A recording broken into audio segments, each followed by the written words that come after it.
Church. If you will please come to the podium and lead us in prayer. Is he here at this time? Yeah, okay, great. Thank you. Thank you, Chairwoman. Thank you to the council members. Let us go to the Lord in prayer. Oh Lord, our Lord, how excellent is your name in all the earth. We bow before your presence. We come to you this afternoon as humbly as we know how, acknowledging that you are the Alpha and the Omega.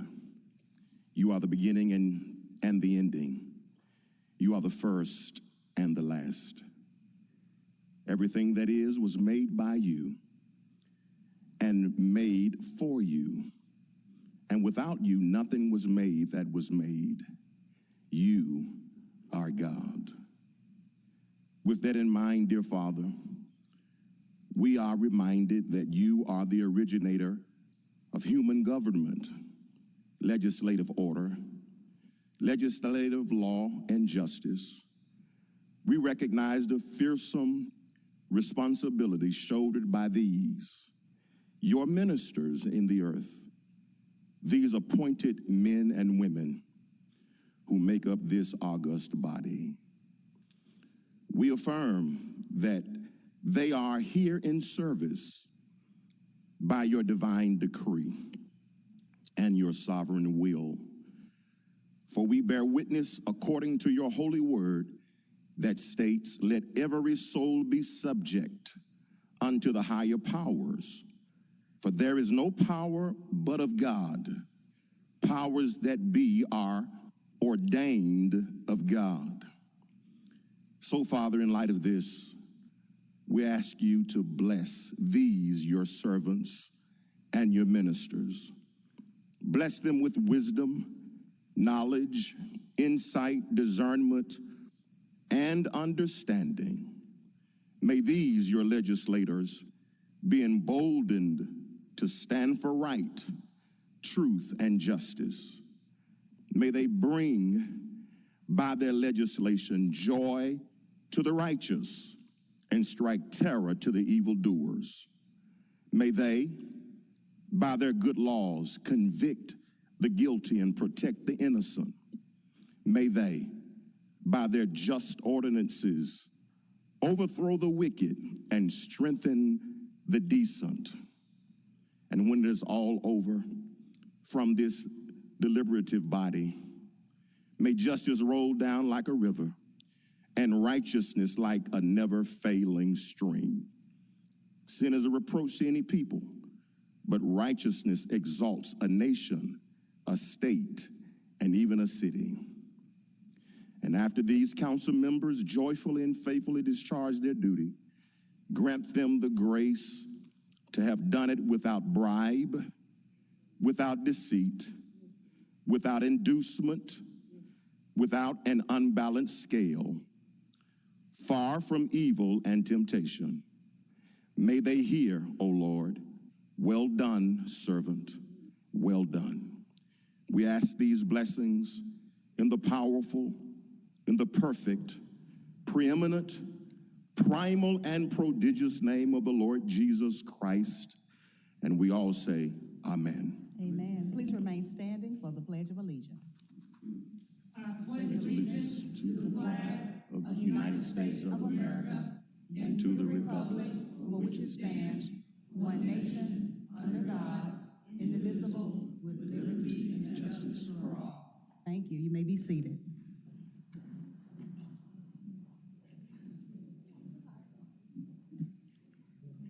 Thank you for that beautiful prayer. Councilwoman Dr. Easter Thomas, you are recognized at this time. Thank you, Chair.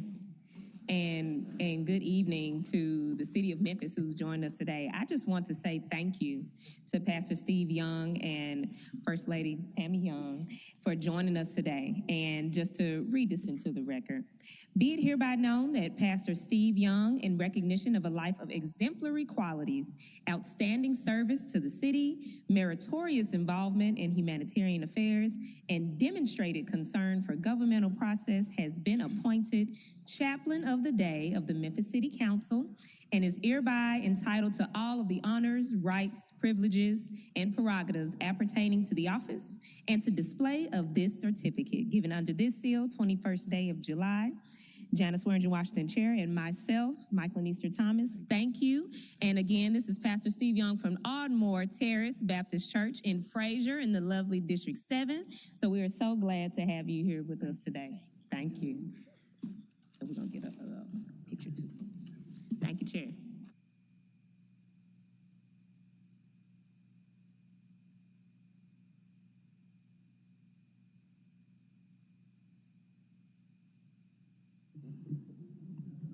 We would like to acknowledge that we have former Chair Kemp Conrad in the back. Councilman, we're so glad to have you. Madam Comptroller, if you will please call the roll. Thank you. Council members Canali, Carlisle, Cooper Sutton, Easter Thomas, Ford, Green, Logan, Smiley, Spinoza, Walker, Warren, White, Chairwoman Swearingen Washington. Present. Thank you. I believe Ford Canali has read the minutes. Didn't do anything. What are we gonna do? Thank you, Madam Chair. I have reviewed the meeting minutes from the July 7th, 2026 meeting, find them to be in order, and I move for their adoption. All right, it has been moved by Councilman Ford Canali, second by Councilwoman Green. Madam Comptroller, if you will please prepare the screen for the vote.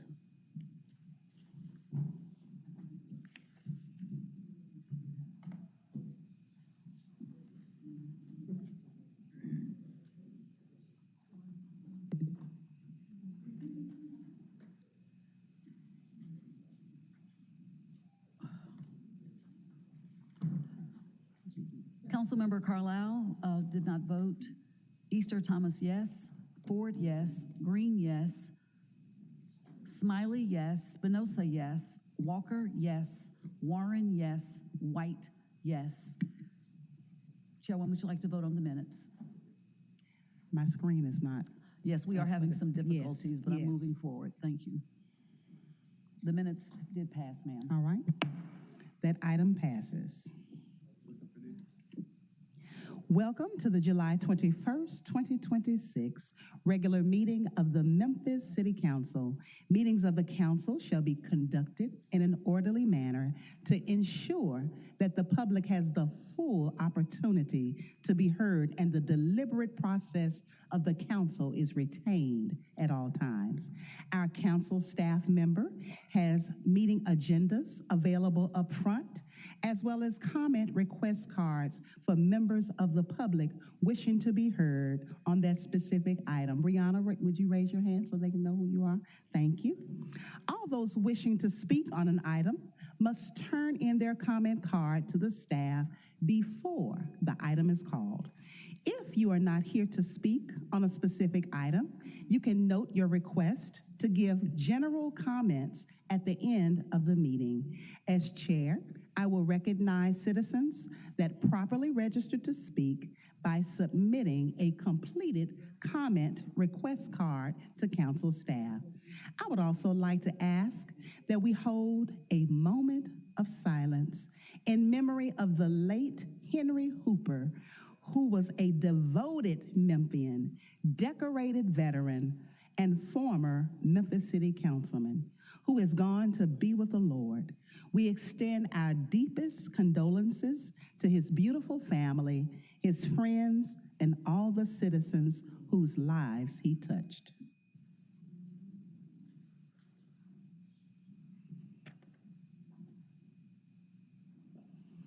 Item number 15 has been held until Tuesday, September 15th, 2026. Madam Comptroller, if you will please call item number 1. Item number 1 is a resolution recognizing and honoring Lemoyne-Owen College in celebration of its 5th annual 807 Giving Day.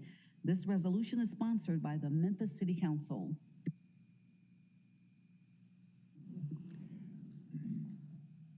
Councilwoman White, you are recognized at this time.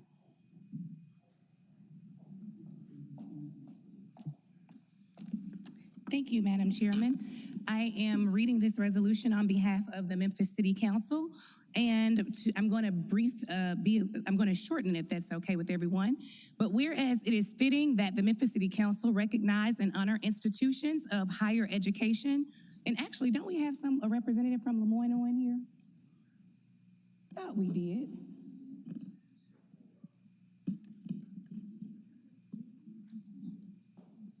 Thank you so much for joining us today. Yes. Whereas, well, I want to start over. Honor institutions of higher education whose longstanding commitment to academic excellence, leadership, development, and community service has positively impacted generations of students and strengthened the city of Memphis. And whereas the Memphis City Council has on numerous occasions recognized Lemoyne College for its unwavering commitment to providing a transformative educational experience and preparing students for lives of leadership, scholarship, service, and success. And whereas established in 2021, the annual 807 Giving Day was created to honor the college's historic address at 807 Walker Avenue. The name 807 serves as both a tribute to the institution's rich history and a meaningful reminder that every gift, regardless of size, makes a lasting impact on the lives of its students.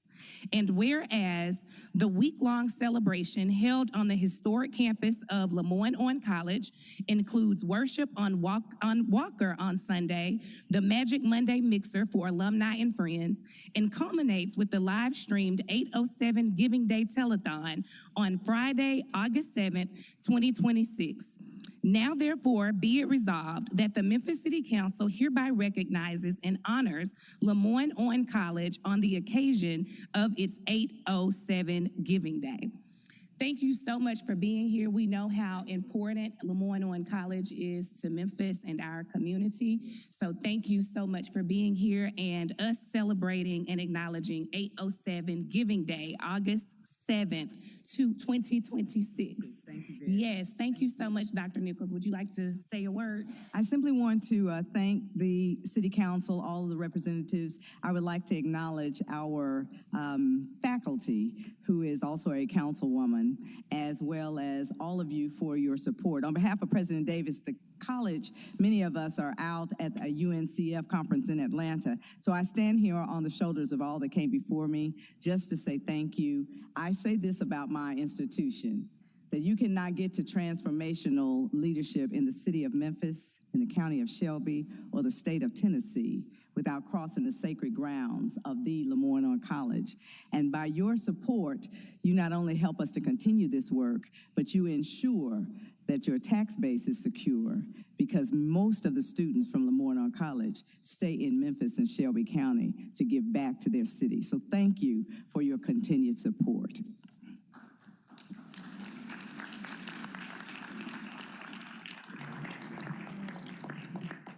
Thank you so much.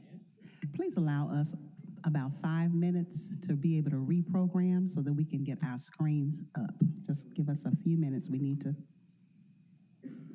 get our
Let me say, you all have just been a perfect audience. We will start with our consent agenda, items 3 and 4. Madam Comptroller, if you will please call the consent agenda, items 3 and 4. Thank you. Item number 3 is a joint ordinance to amend the Memphis and Shelby County Unified Development Code adopted by the City of Memphis on August 10th, 2010, and by Shelby County on August 9th, 2010, to establish a procedure for replacing the zoning map. Up for first reading, this ordinance is sponsored by the Division of Planning and Development. The case number is ZTA 2602. The ordinance number is 5979.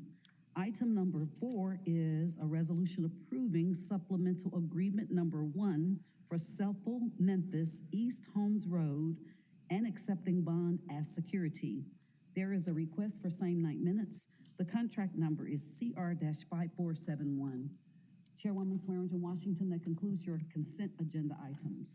Councilman Spinoza, you're recognized. Thank you, Madam Chair. Without objection, I'd like to hold or pull item number 3 off the consent agenda. And we need to read that in committee. And without objection, that's the motion that I'm making. Okay. Can I get a second for that? Second. All right. It's been moved by Councilman Spinoza and second by Councilwoman Walker to hold it. You're holding it? Yeah, just hold it and bring it back to committee for an actual just first reading for us. You know, it has to do with the zoning maps and the changes, and we've come this far. Just want to be transparent with it, and Director Ragsdale agrees, so there's no controversy or anything. Just want to slow it down. I applaud your transparency. Thank you so much, You're Madam welcome. Chair. And thank you all. All right. Item number 4, Madam Comptroller.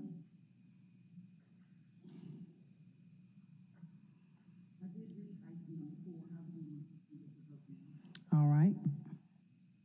I need a motion for the consent agenda minus. It has been moved by Councilman Warren. Can I get a second? Second by Ford Canale. Madam Comptroller? All right, Council, if you will please prepare for the vote. We are voting on item number 4.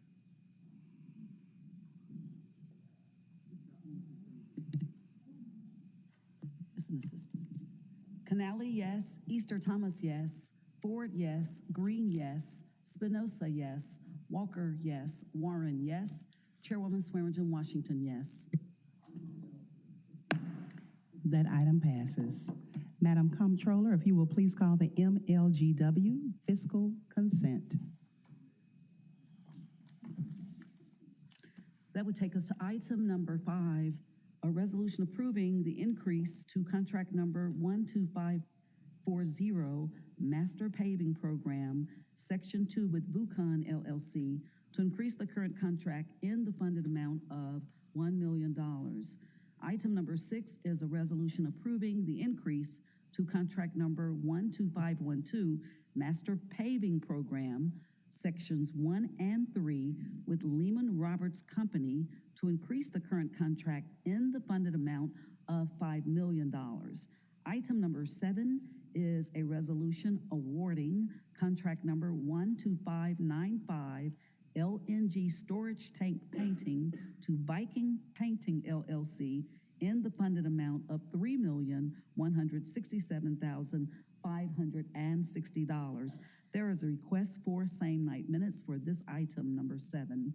Item number 8 is a resolution approving the ratification, increase, and renewal to contract number 12390, Project Portfolio Management Software Tool Acquisition with Work Order Inc. to ratify, increase the contract amount, and renew the current contract in the funded amount of $196,859.40. Item number 9 is a resolution awarding contract number 12638, North Service Center Building 5, roof replacement to B4 Plyde Inc. in the funded amount of $558,242.30. And item number 10 is a resolution ratifying the award of contract number 12654 Samsara Telematics to Samsara Inc. in the funded not to exceed amount of $4,645,462.80. Madam Chair, that concludes your MLGW fiscal consent items. Councilwoman Walker, you are recognized. Thank you, Madam Chair. The committee met and there was a favorable recommendation, and I so move. All right. Move it electronically. Move it electronically. Councilwoman Walker. It has been moved by Councilwoman Walker, second by Councilman Spinoza. Madam Comptroller, if you will please prepare the screen for the vote.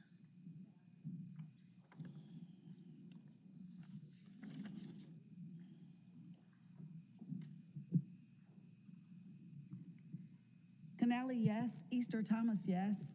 Green, yes. Please show Councilmember Ford as voting yes on this item. Spinoza, yes. Walker, yes. Warren, yes. Chairwoman Swearingen Washington, yes. That item passes. Madam Comptroller, if you will please go to the regular agenda and call item number 11. Item number 11 is an ordinance to amend Chapter 25, Pension and Retirement System of the City of Memphis, Tennessee, up for third and final reading. Ordinance number 5974 is sponsored by the administration. Councilwoman White, you're recognized. Thank you, Chairwoman. The committee met and recommended approval, and I so move. All right.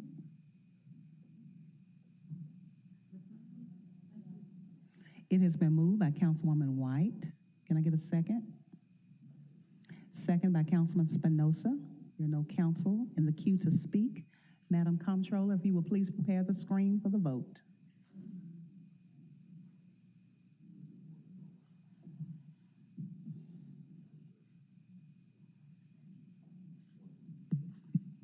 Canali, yes. Easter Thomas, yes.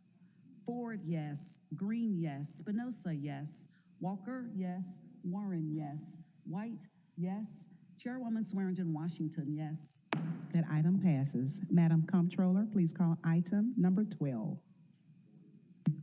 Item number 12 is an ordinance to amend City of Memphis Code of Ordinances, Chapter 33, Article 3, and corresponding Chapter 1328 to increase the sewer fees. Up for third and final reading, ordinance number 5975 is sponsored by the administration. Councilwoman White, you're recognized. Thank you. The committee met and recommended approval, and I so move. It's been moved by Councilwoman White, second by Councilman Warren. There are no counsel in the queue to speak. Madam Comptroller, please prepare the screen.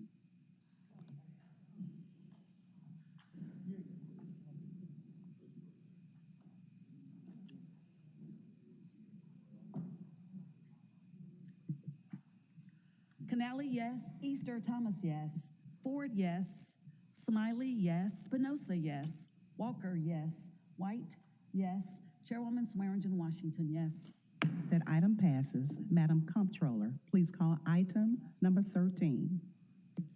Item number 13 is a referendum ordinance to amend the charter of the City of Memphis, saying being Chapter 11 of the Acts of 1879 as amended, pursuant to provisions of Article 9 of the Constitution of the State of Tennessee, Home Rule Amendment, so as to establish lobbyist registration and disclosure requirements, and to submit the proposed referendum ordinance to the qualified voters of the City of Memphis at the next state general election.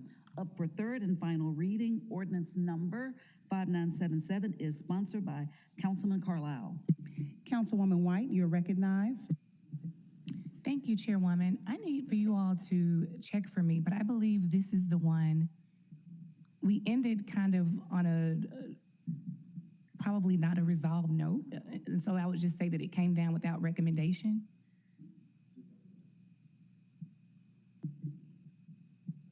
Attorney Wade, can you give us some clarification for for item number 13?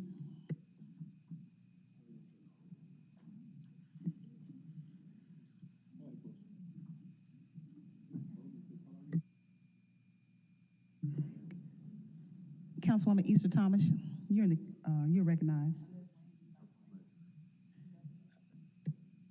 I think under the circumstances, it comes down without a recommendation.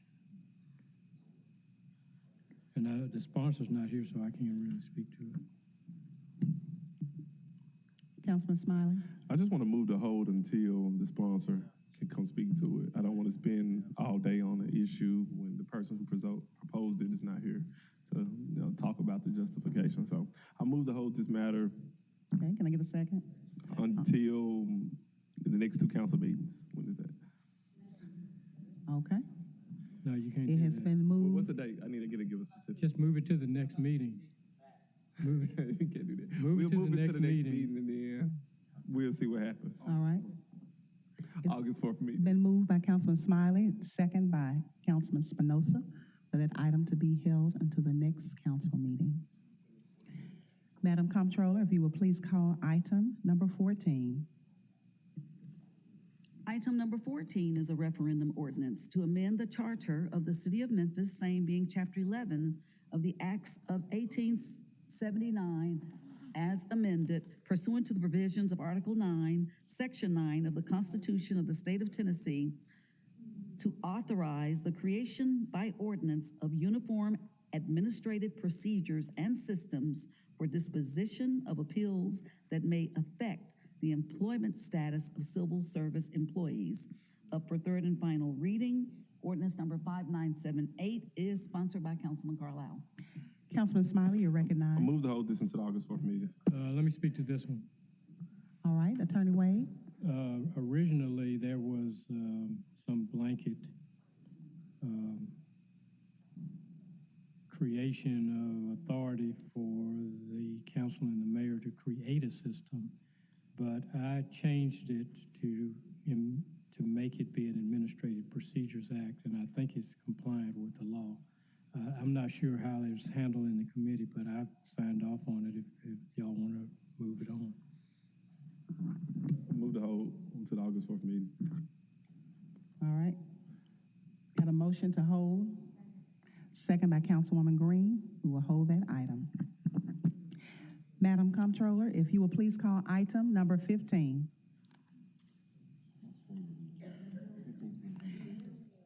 '15 is going to be held too? All right.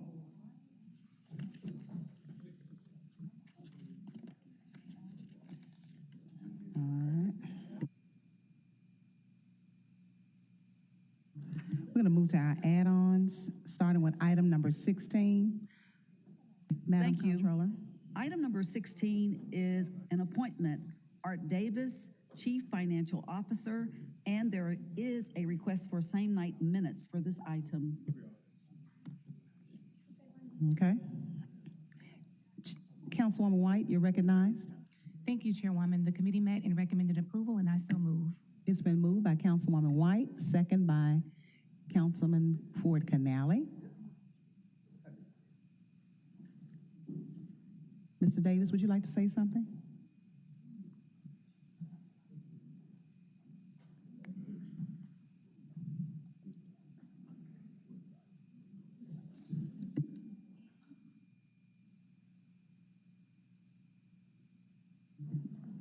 Mr. Winter, you might as well be making your way down. Yes, sir. Art Davis, interim CFO, City of Memphis, 125 North Main. I just want to say again, thank you for the confidence that the mayor has put in me and for your confidence in your vote support and the recommendation for the committee.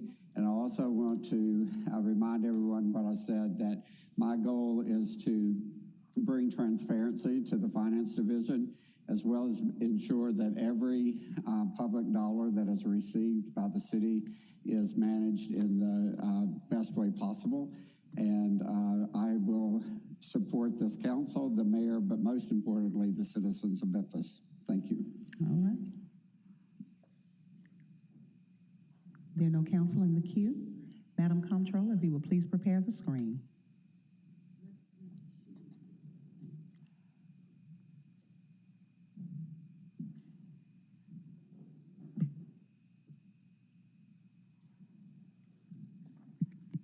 Canali, yes. Easter Thomas, yes. Ford, yes. Green, yes. Spinoza, yes. Walker, yes. Warren, yes. White, yes. Chairwoman Swearingen Washington, yes. That item passes. Congratulations.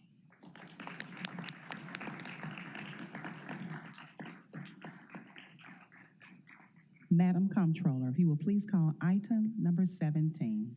Item number 17 is also an appointment. Chris Winton, Chief Administrative Officer. There is a request for same-night minutes for this item also. All right. We would love to hear from you. Chair and Council, it is truly my pleasure to be here before you. As I've shared before, after meeting with individuals and constituents across the city, as well as the leadership team here at City Hall, one thing is clear. There is a deep love for this city and a deep commitment to delivering more. And I thank you for the opportunity to be here and request your approval so we can get to work. There are no counsel in the queue to speak. Madam Comptroller, if you will please prepare the screen for the vote. It has been moved by Councilman Warren, second by Councilman Spinoza.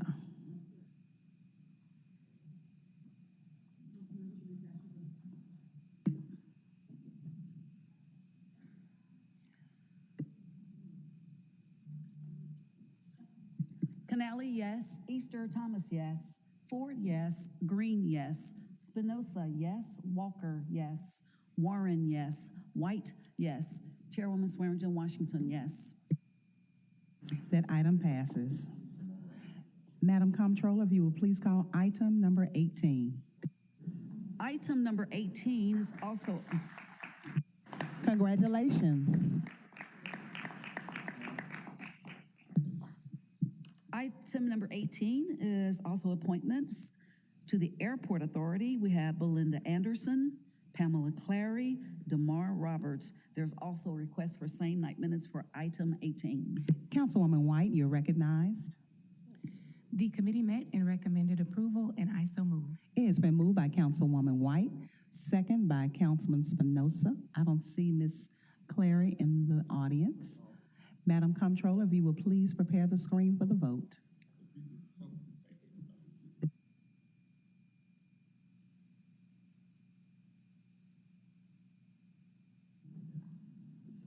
Canali, yes. Easter Thomas, yes. Green, yes. Smiley, yes. Spinoza, yes. Walker, yes. Warren, yes. White, yes. Please show Councilmember Ford as voting yes on this item, and Chairwoman Swearingen Washington, yes. That item passes. Madam Comptroller, if you will please call item number 19. Item number 19 is a resolution to accept and allocate surface transportation block grant funds in the amount of $581,840 in grant funds from the Tennessee Department of Transportation for the Memphis Airport Plow Boulevard Access Road, Project PW01109, District 3, Super District 8. This resolution is sponsored by the administration. There is a request for same-night minutes. Councilman Smiley, you are recognized. Thank you, Madam Chair. The committee may recommend approval, and I so move. It has been moved by Councilman Smiley, second by Councilman Spinoza. There are no council members in the queue to speak. Madam Comptroller, please prepare the screen. Council, if you'll vote at this time.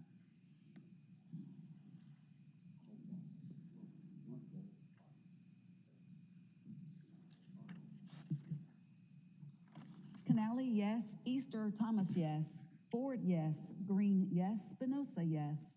Walker, yes. Warren, yes. White, yes. Chairwoman Swearingen Washington, yes.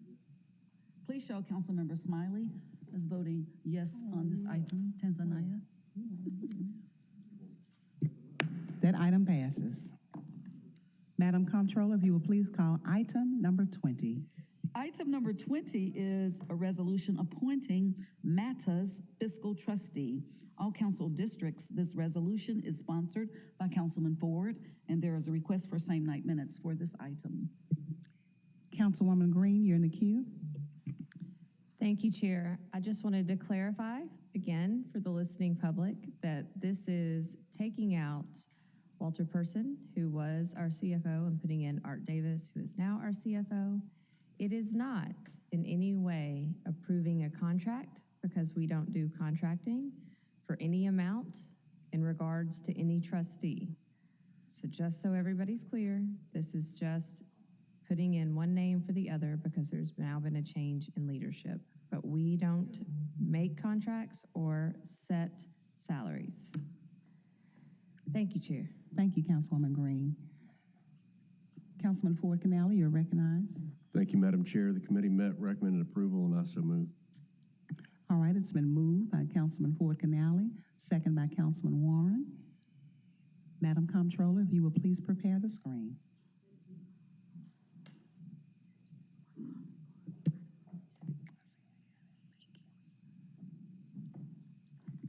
Canale, yes. Easter, Thomas, yes. Ford, yes. Green, yes. Spinoza, yes. Walker, yes. Warren, yes. White, yes. Chairwoman Swearingen Washington, yes. That item passes. Madam Comptroller, if you will please call item number 2.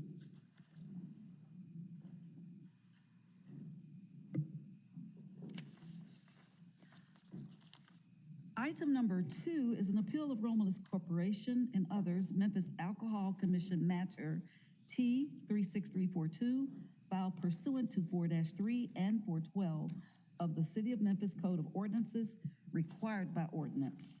This was held from March 24th. Okay. Just 1 second.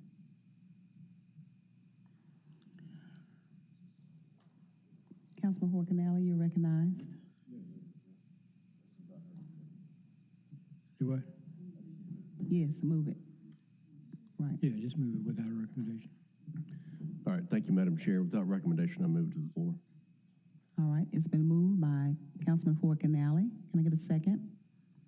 And second by Councilman Spinoza. At this time, we're going to give each side 15 minutes. Would you like to start? Thank you very much. If you put 15 minutes, you already did. Okay, thank you. Thank you very much. My name is Robert Spence, 65 Union Avenue, Suite 900. And I have the distinct pleasure of representing the appellants in this appeal that is before you today. It's important that you understand from the outset what we're asking the City Council to do. We're asking the City Council to overrule the Memphis Alcohol Commission approval and find that Ethan Edwards' application to operate a liquor store at 870 South White Station Road does not satisfy the proximity distance requirement. That's what we're asking the City Council to do today in this appeal.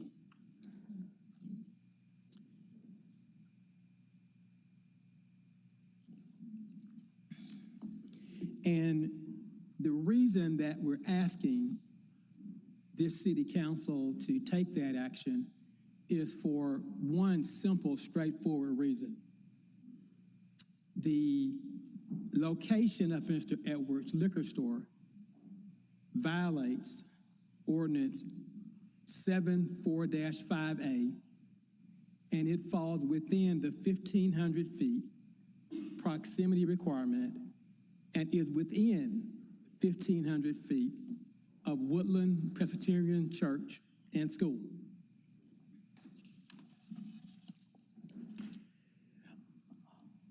All of you are familiar with your own ordinance, 7-4-5-A, which provides the proximity distance requirement that I've talked about. It requires any store selling alcoholic beverages not be located within 1,500 feet from any church, school, park, library, or the liquor store.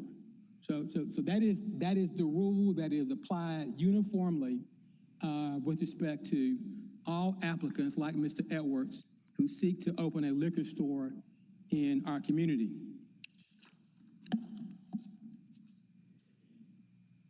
Now, before Mr. Edwards ever filed an application,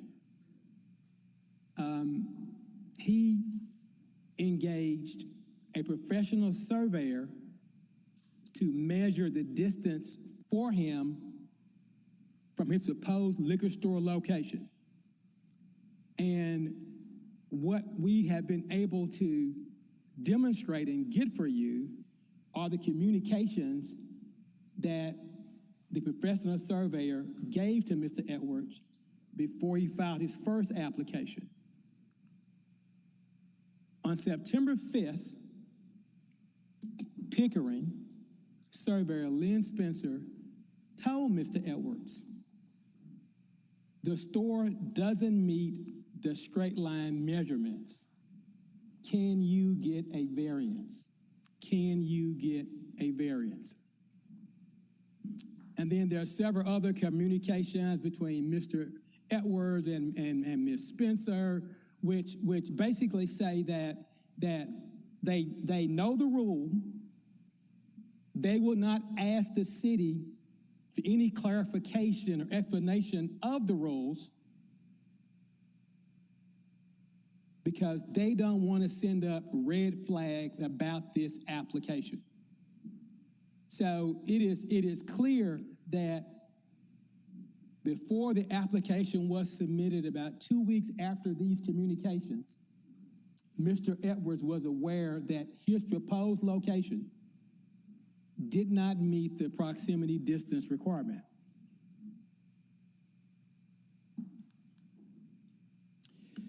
A week after these communications, his own lawyer, attorney Mark Jobe,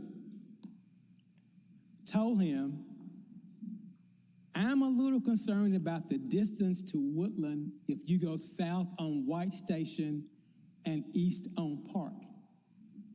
His lawyer further told him, I do think you have to turn down Park and finish 1,500 feet east and west from the center line. And there are a lot of things important about this communication, but one of the things that I want you to focus on is that at the time of this communication, September 13th, 2024, there was no dispute that the center line at issue for a correct measurement was White Station.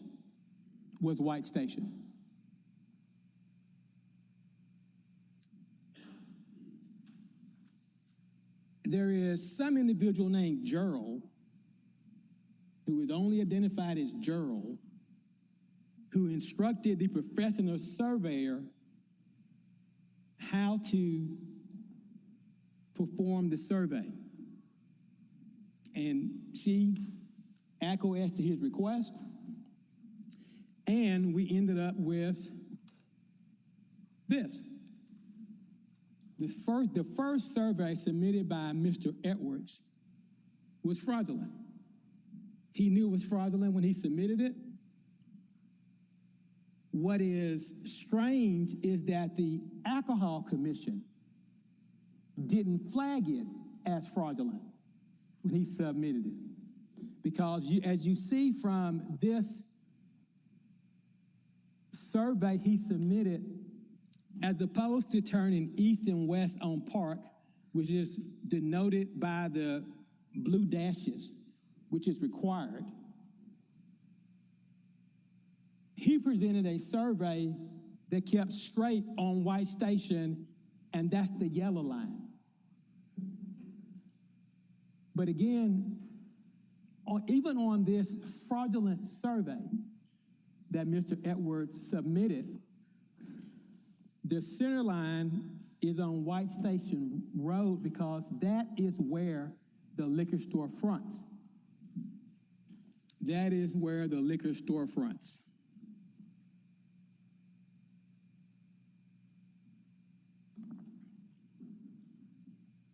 Even though Mr. Edwards submitted a fraudulent survey to the Memphis Alcohol Commission, for some inexplicable reason, the Memphis Alcohol Commission approved it on September 20th, 2024, in a meeting that was later determined by a court of law as violating the Open Meetings Act.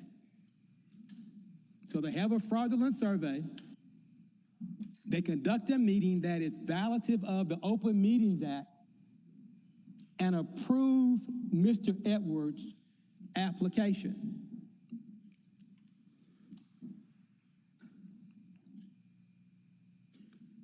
Well, same parties that are gathered here today went to court. In court, Mr. Edwards added something to his argument. What he added was that the proximity distance ordinance that all of you know is in effect, that it did not apply to him. That it did not apply to him. And his response to your complaint filed by the city council because of the position that Mr. Edwards took was Edwards denies the allegations contained in paragraph 24 of the city council's cross petition as section 4-5 of the Memphis City Code of Ordinances was not the governing law at the time of the application. That was obviously absurd. So by this time, we have a fraudulent survey. We have a meeting that violates the Open Meetings Act. We have an absurd legal position in court that the ordinance doesn't apply to Mr. Edwards. And then probably the most embarrassing thing was that the Memphis Alcohol Commission crossed the mall, came to court, and tried to convince the Chancery Court that the Open Meetings Act did not apply to it. And in a publicly filed pleading, took the position that it was not a governing body within the meaning of the Tennessee Open Meetings Act. So we have all of these aberrant behaviors, fraudulent surveys, Open Meeting Act violations. We're not a governing body that is required to comply with the Open Meetings Act. All of these aberrant behaviors are being litigated just a stone's throw from here. Well, to the chagrin of the Alcohol Commission and Mr. Edwards, the court did not buy what they were selling. And the court, first, with respect to the cross petition that this city council was required to file to defend the ordinance, the distance proximity ordinance, the judge ruled on July 8th, 2025. It is the court's opinion, order, and declaration that the 1,500-foot restriction from churches, schools, parks, libraries, and other liquor stores, parens, the 1,500-foot restriction, as originally stated in section 4-5 of the 1985 City Code, is still in full force and effect and the governing law. A proposition that all of us would have taken for granted. Mr. Edwards argued in a court of law that this ordinance didn't apply to him and therefore he didn't have to meet the 1,500-foot restriction. Because remember, at that time, the survey that he submitted didn't turn down park. It didn't turn down park.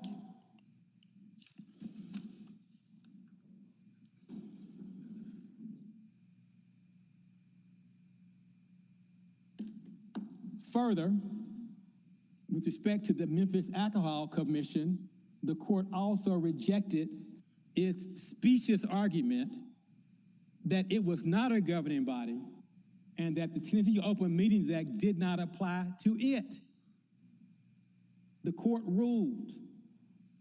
Therefore, the court concludes that CMAC, City of Memphis Alcohol Commission, was functioning as a governing body on September 20th, 2024, and it deliberated and made decisions regarding Ethan, Edward, and Grind management requests for a certificate of compliance as part of the application for a liquor license before the TABC, and was required to hold the meeting subject to the requirements of the Act.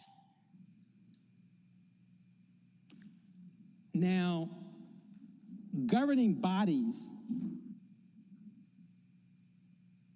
know that as a matter of course. As a former city attorney, it's an embarrassment for the Alcohol Commission to take the position in a court of law that the Tennessee Open Meetings Act does not govern its proceedings. And the court issued that ruling on September 2, 2025. And because the Memphis Alcohol Commission's conduct was so aberrant,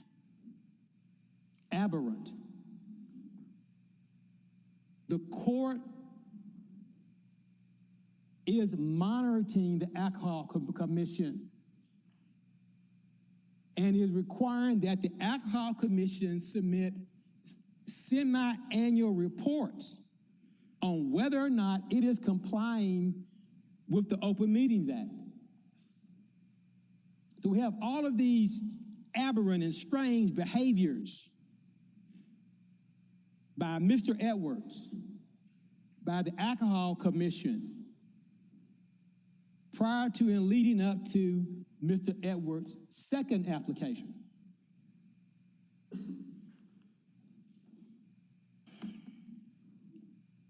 What is on the screen now are surveys that were done by other surveyors. Thank you so much. Am I done? Yes, sir. I used my 15 minutes. Yes, sir. All right, thank you. All right, thank you. All right, we will now have 15 minutes.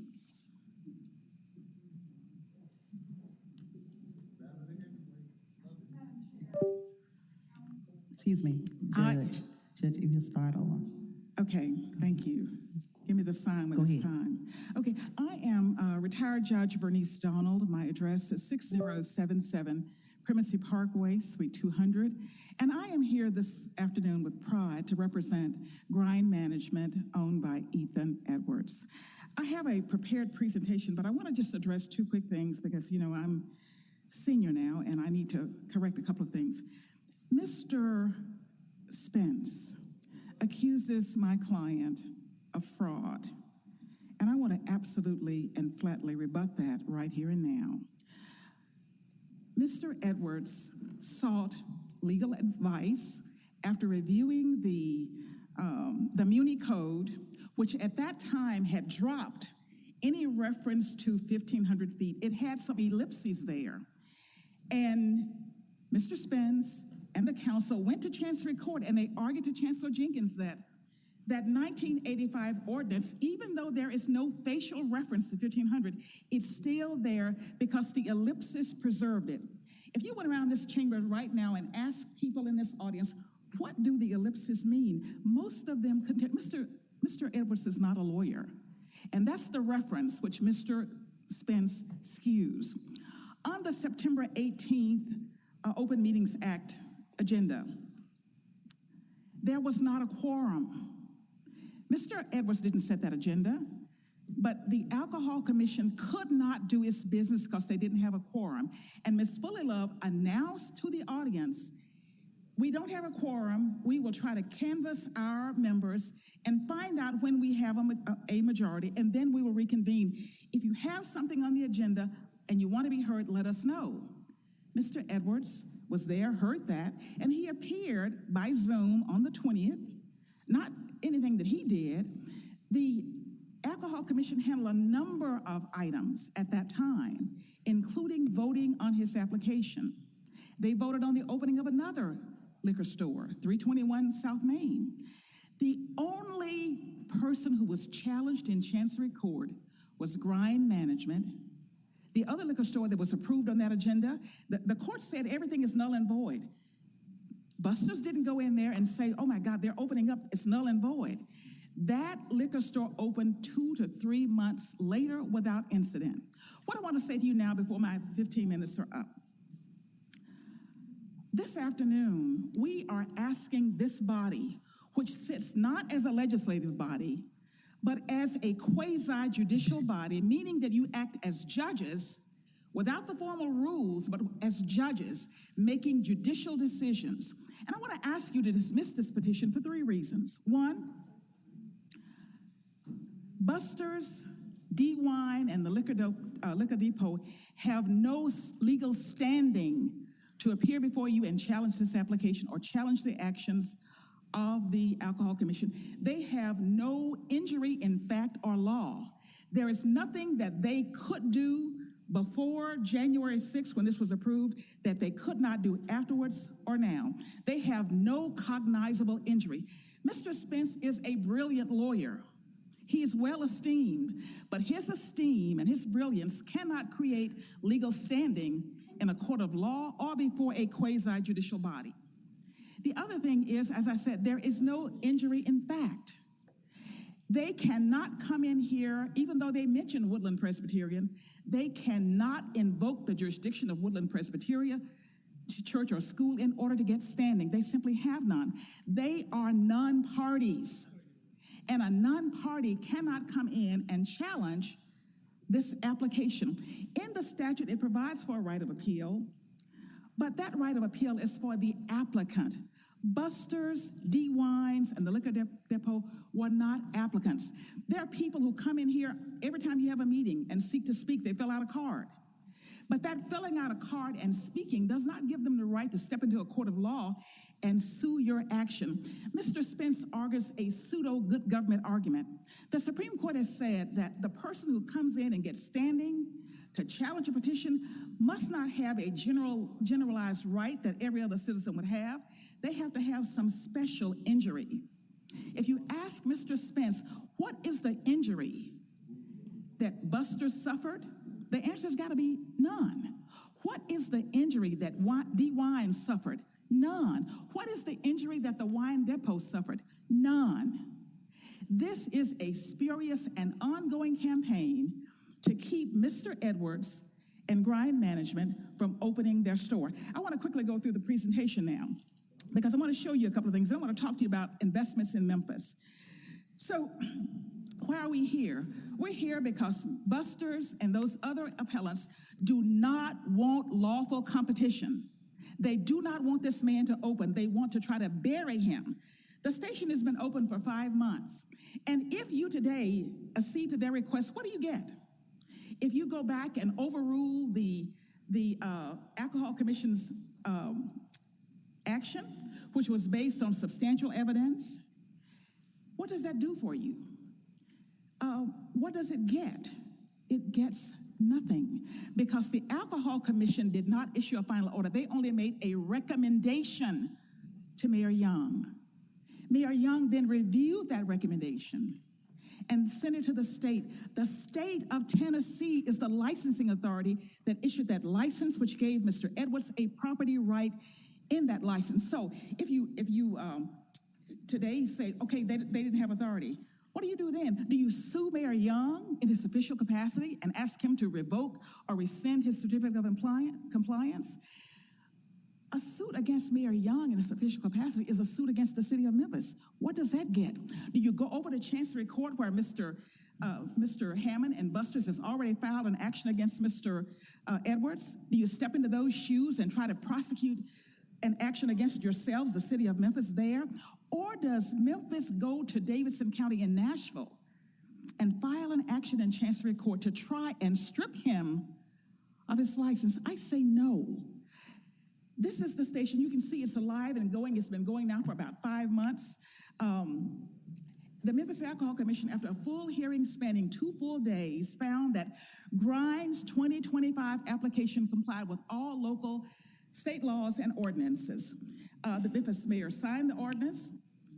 The Tennessee Alcoholic Beverage Commission granted a license after their own investigation.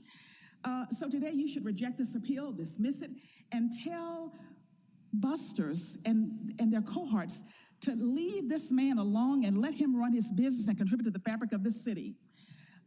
The survey, this is what we presented to the Alcohol Commission, which is the only real survey in the packet. This was done by the Reed Survey. Greg Markham, a licensed surveyor, is here this afternoon. He testified before the Alcohol Commission. They questioned him. That is the survey. You see, they told you what people said. It doesn't matter what anybody said. The only thing that matters is the language in the ordinance that this body promulgated. And that ordinance specifies 2 methodologies, one for a single storefront, and the other one that relates to a commercial establishment greater than 2 acres with tenants on that. That is the measurement that the other people did not use. One thing that Mr. Spence put up there as a survey is something by Greg Williamson with the city, Williams, I believe, and it says facially, this is not a survey. For a survey, see a professional surveyor. So Greg Markham put in the only real survey. There's the language up there. I know we don't have a lot of time, so I'm not going to go through that right now, but if we have some rebuttal, I'll come back. Keep going. So the measurement methodology, I want you to think about, those of you who've gone to Wolf Chase, think about all of a sudden Macy's being transformed into a liquor establishment. So according to Mr. Spence, if you wanted to measure the distance from Macy's to somewhere, you would go out to either the middle of Highway 64 and begin your measurement, or you would go out to the middle of Germantown Parkway and begin that. That is ludicrous. Your ordinance in your language says that you start in the front of the building and you go along a public or private street being defined to be a private passageway for vehicles. There are all kinds of passageways, but this one is a private passageway for vehicles. And so that's what Greg Markham did. He went to the front of the building and measured from there, and he made the appropriate turns. And he yielded a distance of 1,559.37 feet, which is within the ordinance distance. Just a couple of other things that I want to tell you. I don't know how much time I have, but I want to tell you that in the short time that Mr. Edwards has been in operation, he employs 26 full-time employees and 4 part-times. 70% of those employees are from the city of Memphis. He has yielded a payroll of $661,596 to date. He estimates by year's end it'll be $788,000. He has spent more than $213,000 with women and minority business owners. He's invested some $1.262 million in facility upgrades to get this station going. He is, at this time, estimating that in 2027, he will contribute some $730,255 in taxes. That's state, county, and city. He is about the business of making this enterprise work. I know I'm getting close to the end, so let me just say this to you. Mr. Edwards wakes up every day mission-focused, going to find out what he can do to make his business successful, what he can do to improve, what he can do to contribute to the fabric of this city. He has been pelted and whipsawed and accused and maligned by individuals who simply do not want competition, which is what this country is based on, competition, lawful competition. He spent his life, his time, his talent, his treasure. He's exhausted his family trying to secure a safe and prosperous business that currently employs the people that I've told you. He's never sued busters, D Wines, or Wine and Liquors. He's been keeping his head down, building that business. There is no case here.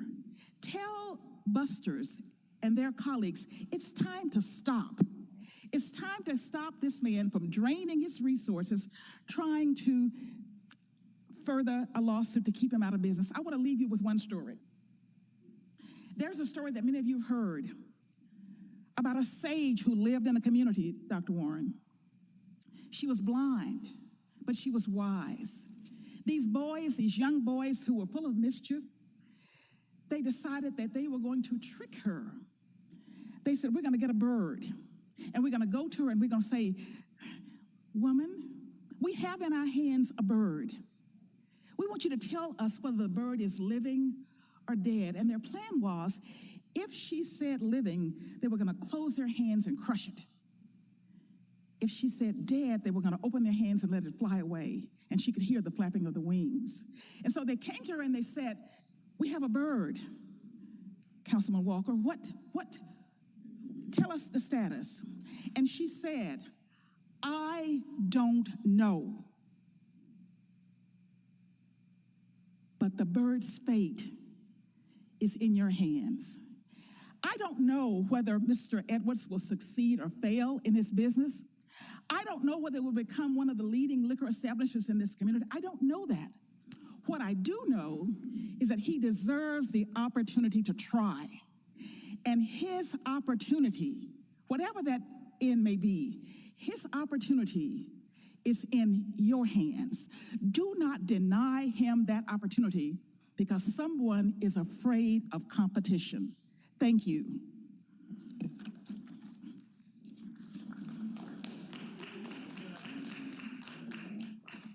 Thumbs up, thumbs down. We do have one card, and then Attorney Wade will get you to give us some clarification.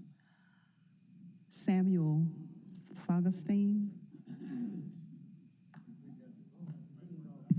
Yield my time, yield my comment. Thank you. Okay, all right. All right, Attorney Wade, if you'll offer some clarification, please.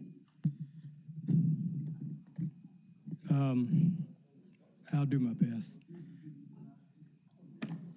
The only issue, I mean, this is the second appeal we've had, alcohol appeal we've had. One of them was denied because the Alcohol Commission determined that they did not meet the distance requirement. And we heard the appeal, and I told you then that the only issue that you decide is whether or not the application meets the distance requirement. You've heard a lot of arguments about standing, non-competitive, how much people make. Those arguments are irrelevant. The ordinance provides that the city commission shall decide the restriction. The city commission, when this ordinance was adopted, was composed of 5 members, one of whom was the mayor. That provision, as far as I can tell, has never been changed. So ultimately, you would have to make the decision, even though the mayor has, and the Alcohol Commission has decided that it does or it doesn't. The Alcohol Commission is an administrative body. It does not have the power to write ordinances or make legislative decisions. The mayor's administrative or executive, he doesn't either. But I think what it requires is concurrence of 2 parties to make that decision. On the issue of standing, I looked at that, and that's not an issue. I think that's a legal issue that they can take up in court. And I believe a court would want to know what this body's interpretation of its own ordinance was and whether it applies to this application. I could argue that the alcohol ordinance has a limit of 163 potential liquor stores within the city. So on its face, I think it's anti-competitive because not everybody can have a liquor store. So I think Buster's argument was that, well, we've complied with the law, they should comply with the law. That's not for y'all to decide.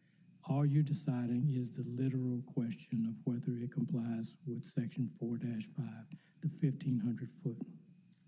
Unfortunately, what I heard tonight from both sides did not present that precise issue to you. I would have liked to have seen more detail about what the station has done and what their position is on that particular issue. How have they configured their property to be within the 1,500 feet? Does that fly? Does it not fly? So you haven't seen any of that. You haven't seen any of those facts. So I don't know how I can give more clarity unless somebody wants to ask him to provide specifics on on that specific issue. That's all we want to know. How is it laid out? Show us how it meets it. Argue why it doesn't. Y'all make the decision one way or the other. It's simple. It's not hard. It's not into all of what the history was. The ordinance is the ordinance. It is in effect, and everybody has to comply with it. So we need to know why they think they do, why they think they don't, and you decide which side you believe has made the case. So I think you got to hear a little more from them on that particular issue. I don't want to hear about how much money and what a great guy and how well he wakes up every day and looks for gold.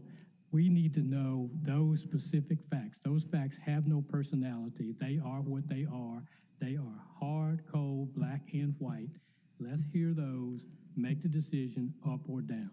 That's my recommendation. Let's hear that. Can we do that with 5 minutes on each side? Can we do that in 5 minutes? And then we'll hear from the council. Okay, Councilman, before he comes. Councilman Smiley. So before each of you present, echo what Attorney Wade said, but I also want to know, particularly because Attorney Wade said, how are you currently complying? But I do want to know, was any alterations made after the initial application to the Alcohol Commission? So that's it for me. But I look forward to hearing the arguments because I'm thoroughly enjoying this master class of attorney work today. I don't know what order y'all want to do it, but it may be that you might want to show what your situation is, and I don't know, however y'all want to agree to do it, I don't care. Councilman Warren, did you want to say something? Do you think that makes sense for y'all to go first? Before they speak, did you want to say something? Go ahead. I just have a question. There was a guy named Gerald that was mentioned a little bit earlier. I don't know who he was. He was mentioned by Councilman Spence a couple times, referring to Gerald.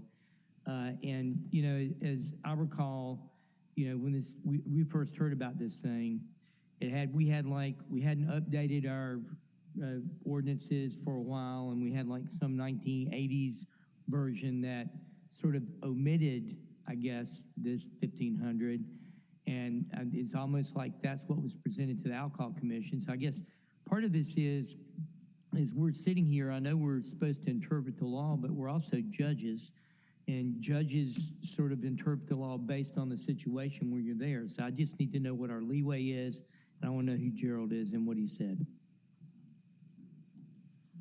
Thank you, Councilman Green and Madam Chair. I don't know who Gerald is either.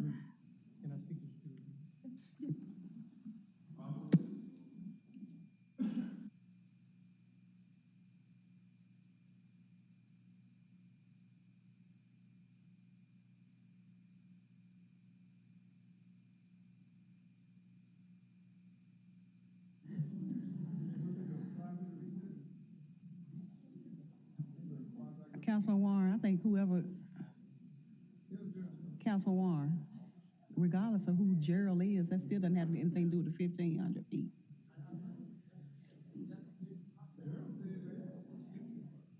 Okay.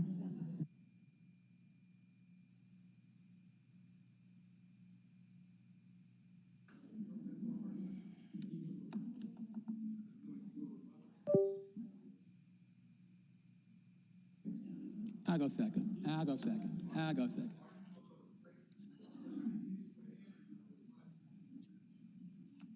Well, I had a presentation that dealt with this issue. I just didn't get to it.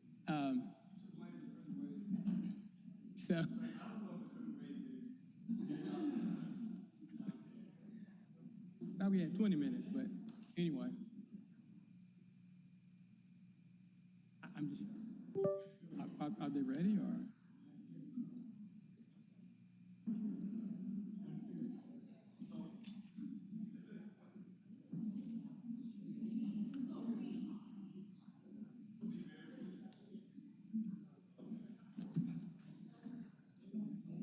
You ready to vote? Yeah.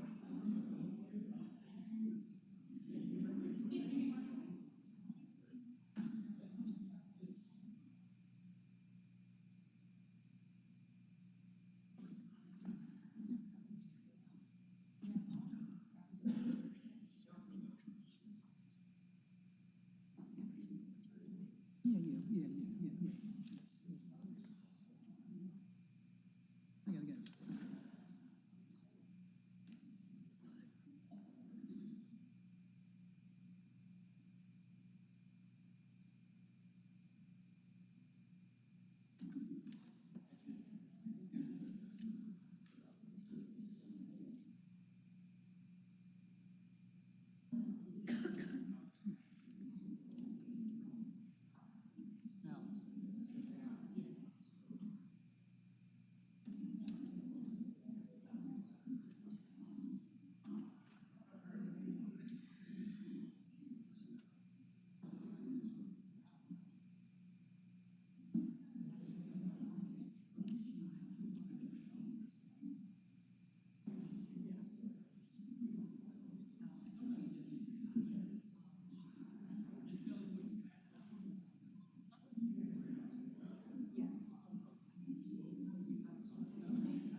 Okay, I'm gonna get into opinions.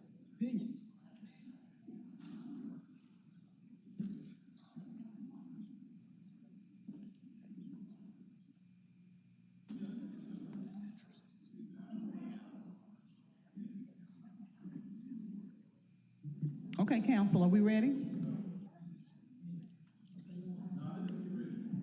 Are they getting ready? So much, Josh. I mean, you can only use so much. I mean, you only got so much time.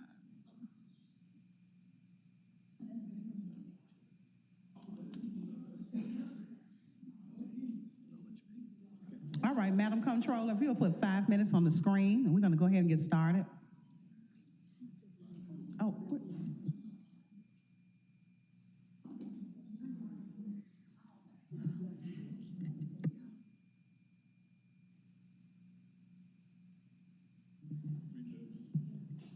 all right. Madam Chairman, okay, so the rules will be, Okay. each side will explain factually what's there and what's not there.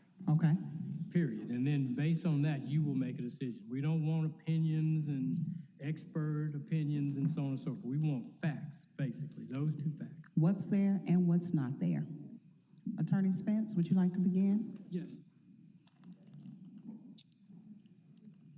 Madam Comptroller, if you would please put 5 minutes on the screen.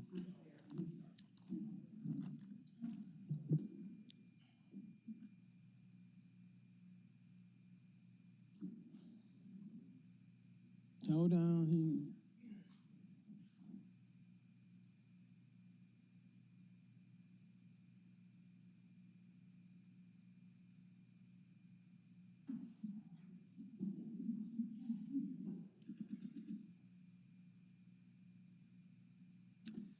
All right. As I understand the question in the area of inquiry, it concerns what's there now. And when my time ran out, this is my next slide. All right. So on this slide, we can see what Mr. Edwards submitted with his second application.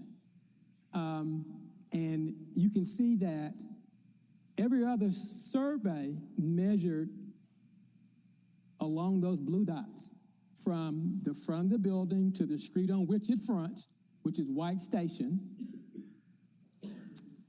down White Station to Park, turn on White Station, and the distance is less than 1,500 feet.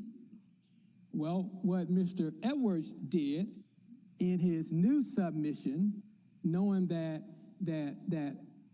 what he submitted the first time had been discovered, he then, as opposed to measuring from the front of the store to the street on which it fronts, he started through the parking lot and measured through his own parking lot to try to get more distance so that he could meet the proximity distance requirement.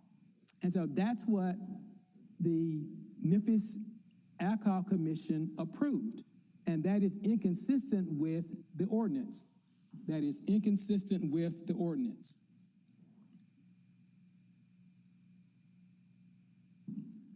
So the ordinance requires 1,500 feet from the front entrance to the street center line, the blue dot. That's what the ordinance requires. That's what Mr. Edwards submitted in his first application. That's what his attorney told him it required. But in his new application, he ignored all that advice again and started his survey by running it through his parking lot, not to the front of the street as all the applications, as all the surveys require, but through his own parking lot, claiming that his parking lot was a private drive, and as this council is well aware, and a private street, the UDC speaks to what is a private street. 5.2.17. A private street must be labeled on the final plat and be assigned as such. It has to have a lot and a block number. That doesn't exist here. The second requirement is that it must be constructed to equal or exceed the base materials, compaction, and final surfacing standards for public streets as certified by the city engineer. That doesn't exist here. And thirdly,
more so, Mr. Spence warns of liquor stores proliferating. There's a cap on the number of liquor stores. And frankly, the citizens of Memphis should be allowed to follow the plain language of the ordinance. Now, we went through a long rigmarole about that last year with another application, but this application follows the ordinance exactly as it's written. Not only that, as part of the Buster's submission in 2023 to open its second store, they got an opinion letter from Josh Whitehead, former planning director, who analyzes this same section. In his opinion, he states, and this was accepted by the MAC and the mayor, the 1,500 feet of churches, schools, parks, playground, or liquors, libraries, and other liquor stores as measured along the street or private parking lot aisle for shopping centers, 2 acres areas, but it says it should be acres, from the midpoint of the front facade of the proposed liquor store that faces the street of the property line of a church, school, park, library, or playground. It's the same methodology. It's not new. And we are here defending it. We went through, we got through the court case, we followed the ordinance exactly as it's written, and here we are again, being challenged. But again, we've shown the MAC over 2 days of hearings exactly how we follow the ordinance, and we've exhibited it to you here today. Not only that, we've shown you how it was used by the, quote, opposition in their application just a few years ago. Thank you.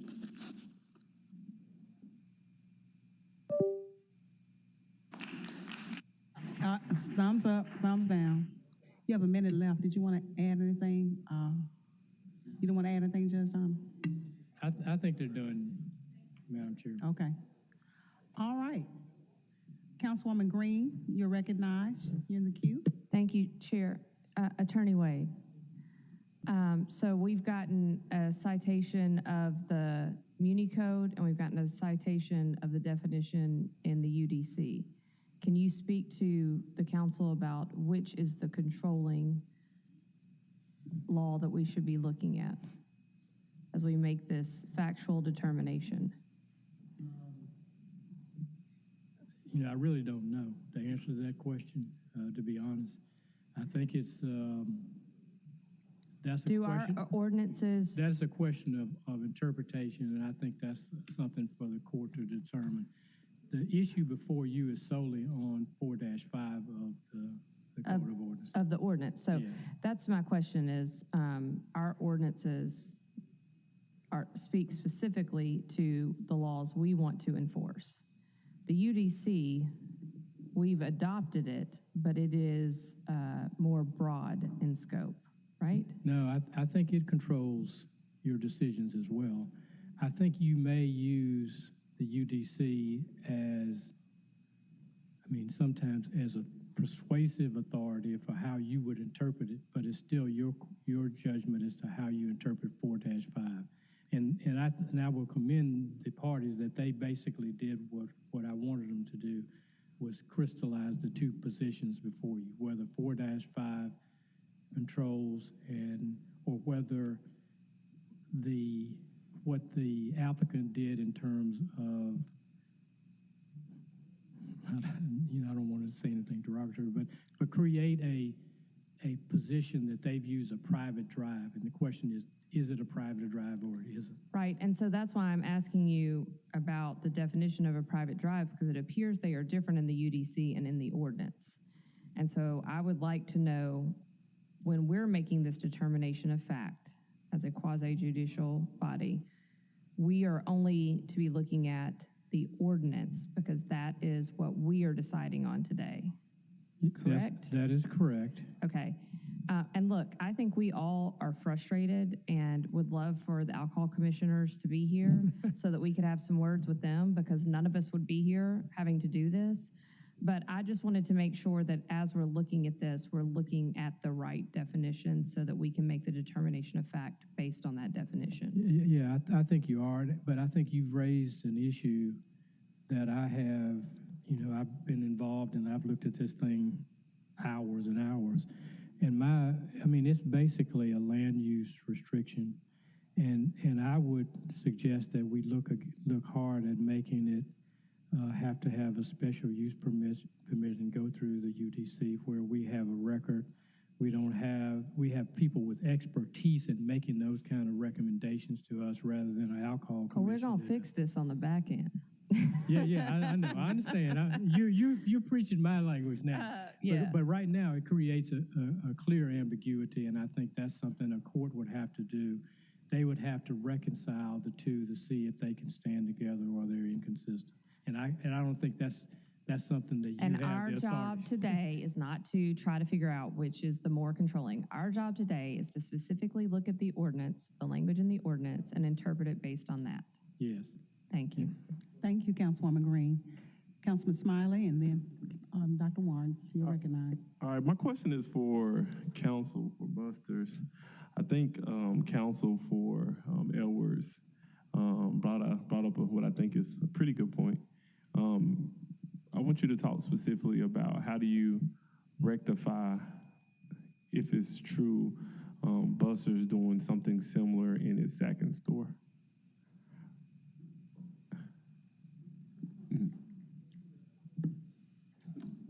Councilman Smiley, that argument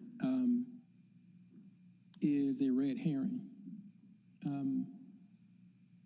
Buster's application is submitted to the Alcohol Commission to open up its second store is not before the council. So to just lob some argument without challenging the distance requirement for Busters is erroneous in a formal proceeding. So at the outset, it's a red herring argument. But beyond that, the two locations are entirely different. They're entirely different. And so to try to compare Buster East's location with this location that fronts on White Station within 30 or 40 yards to Buster's East that's back in a shopping plaza, they're just totally different. And so it's difficult for me to explain to you all the differences that would be applicable to the Buster's East location versus this location when it has not been formally challenged. It wasn't before the council. And if you measure around Buster's East, 1,500 feet, there are no churches. There are no schools. There are no parks. So it's just a difficult thing to do without there being a formal challenge for me to respond to. Just a comment off the cuff. I got a question for counsel for Edwards. What I'm trying to, was there an existing driveway before, and was that driveway being demolished so that the existing driveway is in compliance? And if it was, does it even matter? Okay, so the way that I understand it is opposing counsel's argument that it's supposed to go from the front door of the store directly to the street. And was it at any point a different driveway, or is it just a matter of the surveyor drawing the line a different way? Because I believe, go ahead.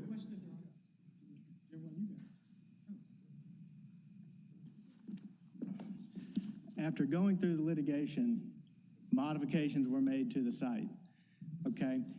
Think back years ago when the crime was rampant and everything was going, and Bell's counsel can speak to this, the northernmost and southernmost curb cuts were closed with Jersey barriers. After the litigation and in the fall, before this application was submitted, the landlord modified his site. And with city approval, proper city approval, all city approvals, Memphis Fire Department involvement, they executed that plan. But here, the nuance that Mr. Spence speaks of isn't anywhere but the ordinance. The differences are not defined anywhere else but the ordinance. These places are not different. Ridgeway Trace is not different than White Station Plaza as it relates to this ordinance. The requirements are simple. You measure from a private passageway for vehicles in a multi-establishment commercial area of more than 2 acres per size. That is the same qualification to Ridgeway Trace. So you start there. But yes, modifications were made, and I alluded to this is in the record. If you are building a building or doing anything, and you get a citation from the city, you have the right to comply. You have a right to comply with the ordinance. If you fail your electrical inspection, you don't tear the building down. You comply with the ordinance, you get it right. And that's what we've done. The ordinance says what it says. So what did you do? What did you do to comply with the ordinance? Well, there was multiple reasons, and again, Bells can speak to this if you'd like to hear that, or his counsel. The southernmost, well, this was done for fire compliance, is the second entrance was permanently shut except for fire department use only. And the northern curb cut was closed, and the center curb cut was moved to align with the across the street development and to better traffic flow, if you will. I think my last question, and I'm gonna let some other people ask a question. In your opinion, does what I believe to be a modification after the fact even matter if it's in compliance now? No. Okay, that's it for me. Thank you. Councilman Warren. Thank you, Madam Chair. And, you know, I think we're showing our legal expertise here today on the board. I'm just going to come through as a simple country family doctor here, saying that looking at this, it seems to me that we shouldn't be here talking about this. We need to go ahead and think about what smells right, and we need to vote that way. So thank you very much. Thank you, Councilman. Councilwoman White. I see that our council is amused today. Well, first, I just want to say thank both sides for their presentations. And you all ultimately really did get me to really understanding what was going on. So we appreciate the background and the history and those things. And thank you, Attorney Wade, for giving us guidance on what our responsibility is in kind of narrowing the issue. So after listening carefully to both presentations, I just want to make sure that I got this. So the appellant is arguing that the measurement should be from the door storefront, and then the appellee is arguing that the ordinance's own definition gives a definition of private street, and that in this instance that it applies here because it's a multi-establishment commercial area with a private passageway for vehicles, and that's where the measurement should start. And that the last survey, which is the Reeves survey, says that it's 1539 square feet. Is that right? The only thing I would like to correct, it's 1559.37. I would like to correct that the appellant is the opposition to the station. They appealed the MAC's decision of approval. Right. Okay. Right. Okay. All right. Right. Okay. All right. And so the what I want to make clear though is, well, I get it. The language in the ordinance states private drive. Okay, I got it. Can I Thank you, Councilwoman White. Councilman Spinoza. Thank you, Madam Chair. So I'm going to ask Attorney Wade. So after reading all this last night, I have been surprised today. So safe to say that the first attempt to get a license was denied for the reasons it was denied and explained today, not in compliance with the 1,500-foot rule, correct? I think it was denied because the approval was void for failure to comply with the Open Meetings Act, which meant that they had to reapply because that original one was not effective. Okay. And so when they came with the new one, they modified the site as they told you.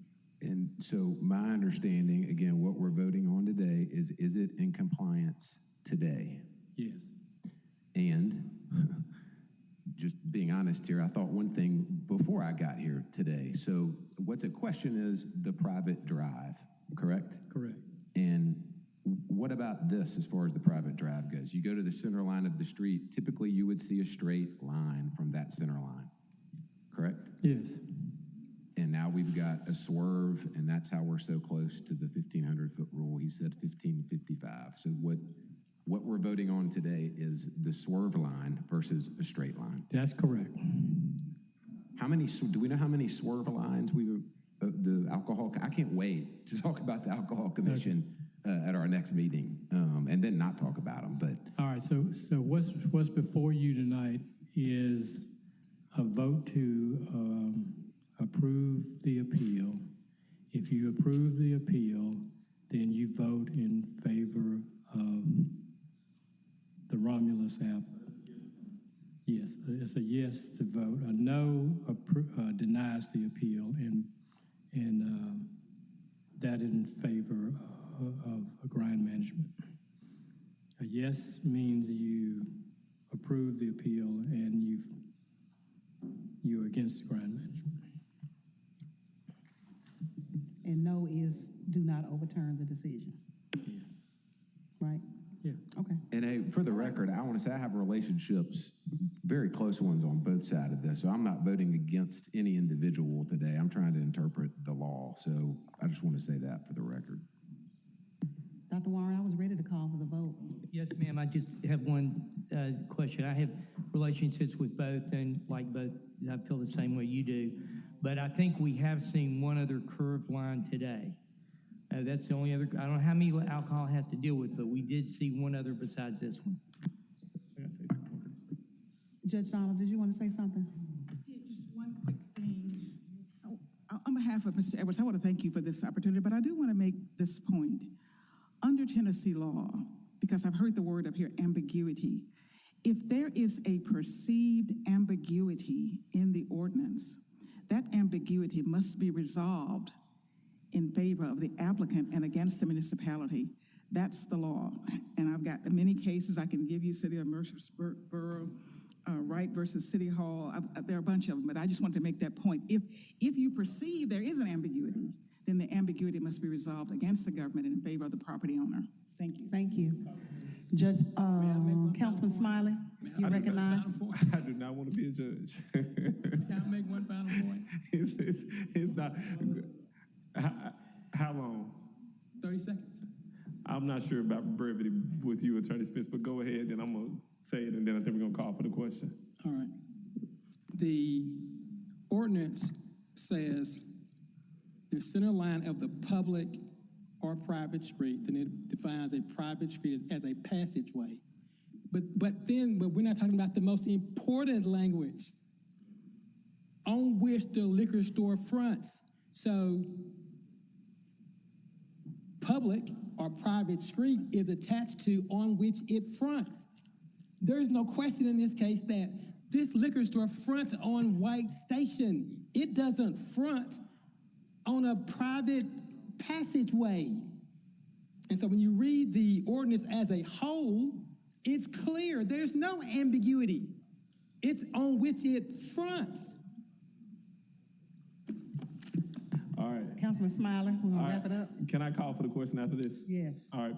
I'm going to make a statement, and I'm pretty sure it's going to be litigated. I'm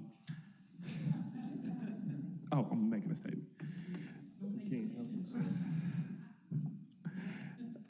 I just, when you're about to make a vote, you should give people a reason why.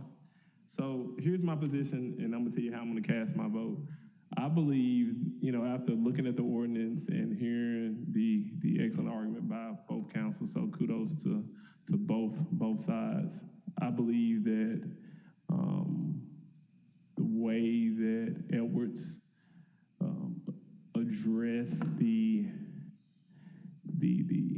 survey, it violates the spirit of the ordinance. However, I don't think this council should be in the business of putting folks out of business. I'm going to vote no, and that's my reason why. If you'll please prepare the screen. Oh my goodness. Y'all, come on now. I'm sorry, we can vote, but I do want to say this. Because I just wish you had just left well enough alone. Because, Tell me what to do. well, Lawyers. so I know, Attorney Wade, I will, but this is what I will say. I just didn't agree with that it violated the spirit of the law part, because as I said here, it seemed as if that it's a commonly used methodology, and then I think what's persuasive is the ordinance itself that says that from a private drive, and it explains it, such as this, as a multi-establishment commercial property. And so it seems that the ordinance itself actually describes a private drive, and that measurement is what is used and has been used for that particular ordinance. So for that reason, I'll be voting the other way. So but you would still vote. you tell me you can't leave well enough alone and then make an argument to. All right, thank you, council members. Madam Comptroller. I want to stop giving us a bad name. Thank you, council members. Please prepare the screen.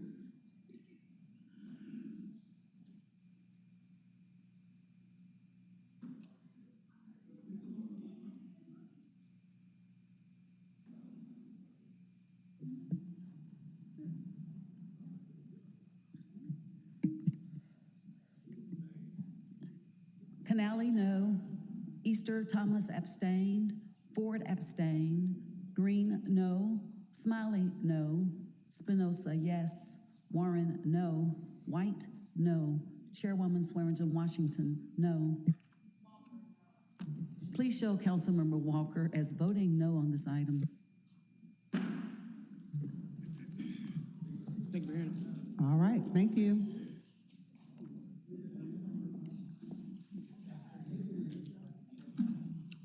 That item failed.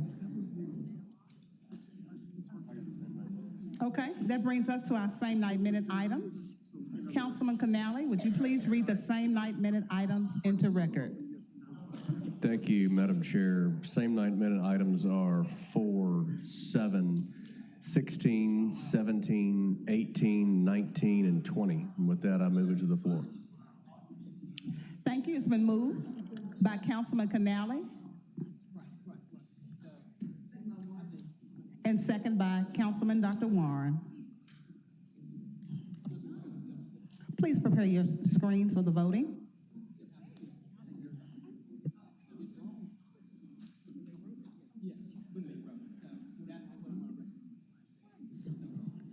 Canali, yes. Easter Thomas, yes. Ford, yes. Green, yes. Smiley, yes. Walker, yes. Warren, yes. White, yes. Chairwoman Swearingen Washington, yes. That item passes. That moves us to our public comment cards.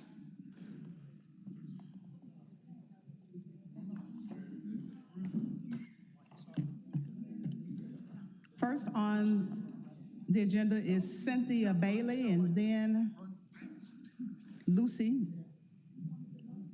Chambliss.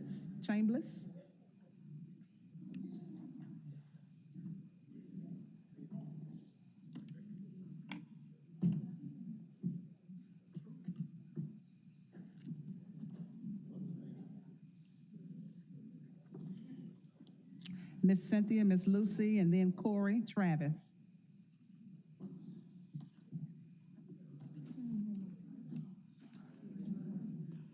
Hello, good evening to you all. Cynthia Bailey, Community Advocate at 1095. Huh? You can't Go hear ahead. me? Yes, ma'am. Oh, Poplar Avenue. I'm coming today. It's been a lot of issues at Matter, as you all know. And myself, Mr. Johnny, and Mr. Sammy, we came in May, and we have given you all a list of things that have been happening and occurring at Matter. The things that supposedly been happening haven't been happening. Now, I heard you all say that Mr. Holm is doing a great job. And it's okay if you all feel that way, but we totally disagree. We don't see no new buses that you all said that's supposed to be out.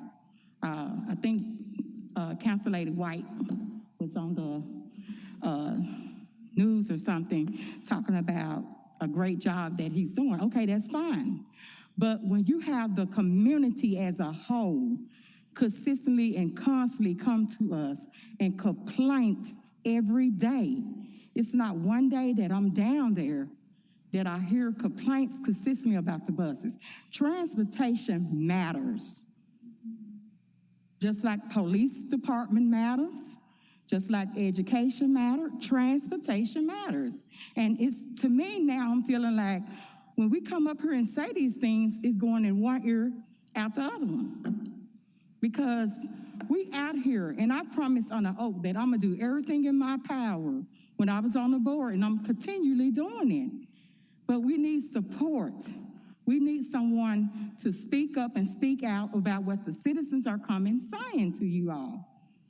Okay, Council Lady Easton Thomas, you asked us in May to give you a list, and we gave you all a list of things. We have not received any feedback from nobody about that list. Thank you. Would you like to respond? Ms. Bailey, you're Ryan. spot on. I did get that list from you, and we didn't receive any response. So that's why I didn't give you a response. I just wanted to make sure that that was on your record too. Thank you, Miss Lucy. Lucy Chambliss. I'm a little thrown off. I don't think I've ever seen that many Republicans in this room. Sorry. I'm ready, yeah.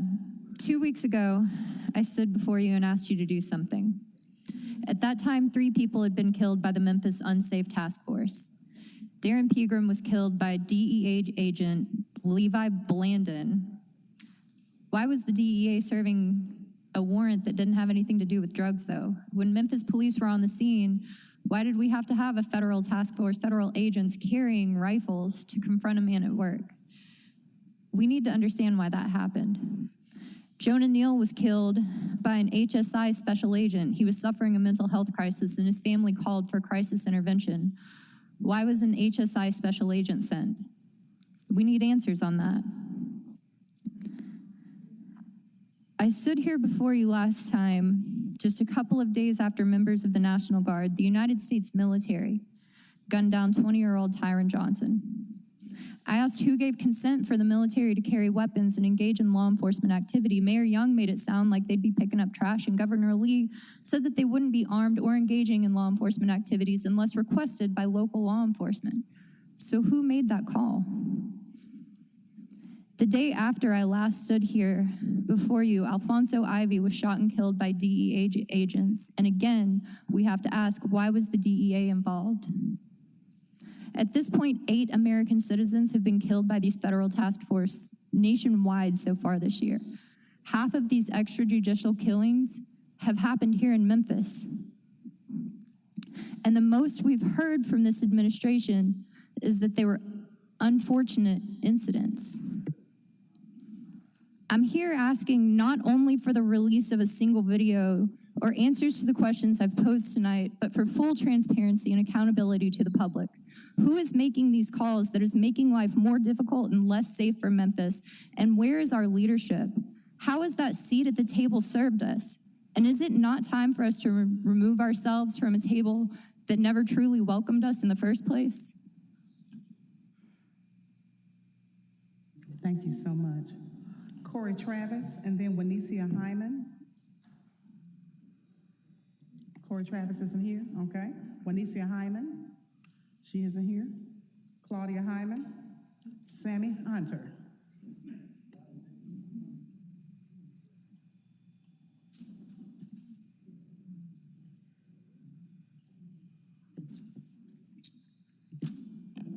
Yes, my name is Sammy Hunter, 4211 Parkchester Avenue. I co-chair the Memphis Bus Rider Union since 2012. Council, today I'm coming to you simply on some things that Ms. Cynthia Bailey said. I'm picking back on that. First thing, bus riders are still standing 2 or 3 hours waiting on bus. Even if they got trackers on the phone, the buses are still not showing up. The second thing is that when Mr. Holmes first got in, there were 20 buses that were approved by the board, which Ms. Cynthia Bailey was on. 20 buses supposed to be coming from Kentucky. Mr. Holmes stopped those buses from coming. My thing is, if he at least could let some of those buses come in, we wouldn't be in the shape that we're in now.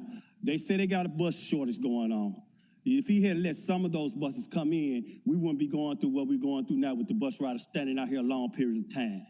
Now, the second thing, he said 12 buses, new buses. He wanted new buses. I can understand that. He said 12 buses were expected in June. That's what Mr. Holmes' word was. Now, we're almost going into August. We don't see any buses yet. We haven't seen anything. So I'm just saying this is a mess. You can look at it if you want to look at it how you want to look at it, but Memphis needs a better transportation system in Memphis. We need a better because when you go to other cities, that's what they say. Well, what's wrong with y'all transportation system down there? Well, I don't want to come there because I can't get around. And you don't have the trolleys to get me where I want to get. I'm trying to visit Memphis, but I can't come because you don't have a better transit system. So this is what I've been to other cities and I see this. It makes me mad when I hear this because I know we can do better than this. We need to do better in the city of Memphis, and we need people on board to try to get this transportation system better. Thank you. You're absolutely right. We appreciate your comment. Councilman Ford. Okay, let me get something straight right now. Yes, sir. With the buses. Yeah, we were supposed to be getting some buses from Kentucky, but if I get some from Kentucky that just like the ones that we're trying to get rid of. No, that's why you stop here. Now, if you go and check your facts, we've gotten 9 new buses in. I'm not a liar, and please don't call me that. He's not a liar. Please let me talk, okay? And then you go get your story straight, and then you will know about the buses that are here.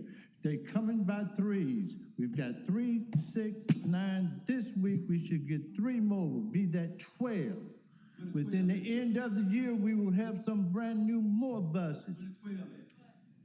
If you go out there, they will be glad to show them to you. But I asked for the councilman to respond. This is not a debate, and he is sharing some information.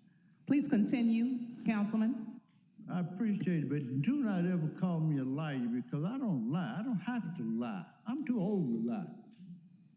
You know, but I don't like nobody that don't get facts. You know, we've been meeting with the bus people, okay? But y'all are not listening. Y'all are listening to the wrong people. But I know as a fact how many buses have come in, and they're coming in that way, 3, 3, 3, and 3. And one thing that you're correct is shortages on trying to get buses. But we're going to have 12 brand new ones, and by the end of the year, we're going to have quite a few more brand new buses, not a used bus that's going to break down. Then not only that, the riders, and you know, people are saying 3 hours, I don't know where you're coming from with that. That's not true either. Okay? Unless you missed the bus and then it wasn't supposed to come until that time. You know, if you're supposed to be in that 7, you got that 7:15, that bus gone. So the next one may come at a certain time, okay? Only thing that we're having right now, and I'm having issues with that right this minute, and that we hadn't even had fare. You can ride the bus free. How many cities ride the bus free? Now, my wife is from Mobile, Alabama. Now, you go there, you're going to pay quite a bit because, you know, that's privately owned. And they don't have brand new buses. You know, it takes time. We've been working on this for quite a while, but it's much, much better, okay? We had and it's our fault that we had the wrong people trying to get it together. They kind of disappointed us, but we're on the right track right now. Y'all was talking about Attorney Holmes. He could be doing something much better. He don't have to be helping us. This man is doing a job to help the city. Okay? We're trying to keep him as long as we can because he's ready to go. He was supposed to only been here 90 days. This man changed things within 30 days. We can't afford this man. But this man is just here to try to help this city. He can be gone today, tomorrow, and everything else. You know, what we end up giving this man, he make that in a few days. He don't have to help us. He's willing to help us and to stay on. But he could have been gone in that 90 days. But I need y'all to get y'all's facts together. You know, everybody's complaining, bus, this. They even complain about bus stop. He built some, well, hey, if it's raining, you can be under something. Why complain? Oh, you put it in the wrong place. Everything, you're not happy. You know, but get your facts together. I'm going to be quiet, but please get your facts together because, hey, what you're saying is not true, and I don't want the public to see that, hey, these things are not true because it's happening. Okay? Thank you. Thank you, Chair. And thank you for your leadership, and we know that matter was a disaster, and we've had to practically start from scratch. I mean, for real. So we're going to continue to work because we know we deserve a better transit system, and we will not rest until it continues to improve. In a lot of cities, you can ride the bus 24 hours.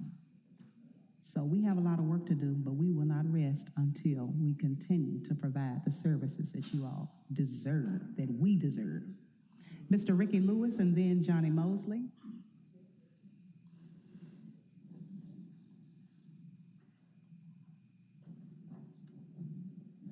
After Johnny Mosley, Andrew Guthrie, and then Brianna Bird. And that's it.